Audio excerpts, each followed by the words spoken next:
Champions trophy খেলতে দেশ ছাড়ার আগে বাংলাদেশের অধিনায়ক নাজমুল হোসেন শান্ত শুনিয়েছিলেন আশার বাণী।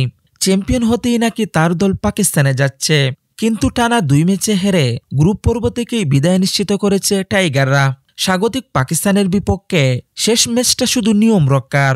টুর্নামেন্টে বাজে পারফরমেন্সের জন্য ব্যাপক সমালোচিত হচ্ছেন দলের 2 সিনিয়র মাহমুদুল্লাহ রিয়াদ ও মুশফিকুর রহিম।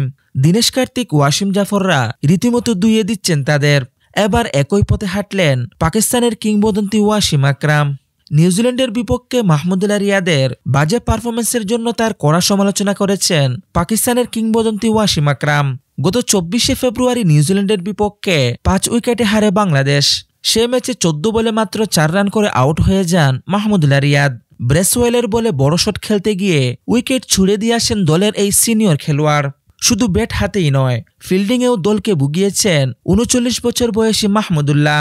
105 রানের সময় তিনি মিডল অনে রাচিন রবিনদের ক্যাচ ছাড়েন। পরবর্তীতে টম লাথামকে রান আউট করে প্রায়শ্চিত্ত করলেও ততক্ষণে ম্যাচ বাংলাদেশের হাত ফসকে গেছে।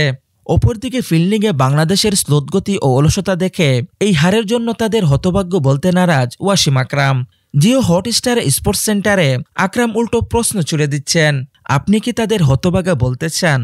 এরপর রিয়াদের দিকেই এই কিংবদন্তি বন্দুক তাক করেন। এটা লুপ্পা খেত ছিল। দেখে মনে হচ্ছে মাহমুদুল্লাহ এখানে ছুটি কাটাতে এসেছে, না তার ব্যাটিং হচ্ছে না বোলিং। আকরাম এরপর বলেন, এটা বাংলাদেশের জন্য একটা শিক্ষা। তারা মাহমুদুল্লাহ ও মুশফিকুর রহিমের মতো খেলোয়াড়দের নিয়ে এসেছে যাদের বয়স 39 ও 37। সাদা বলের জন্য তরুণদের প্রস্তুত করতে হবে এবং এই সিনিয়ররা যদি একান্তই খেলতে চায় তবে লাল বলে খেলুক। সাদা বলের ক্রিকেট মানেই বয়ডরহীন খেলা। আগামী বছরের টি-20 বিশ্বকাপ সামনে রেখে এটা বাংলাদেশকে এখনই ভাবতে হবে।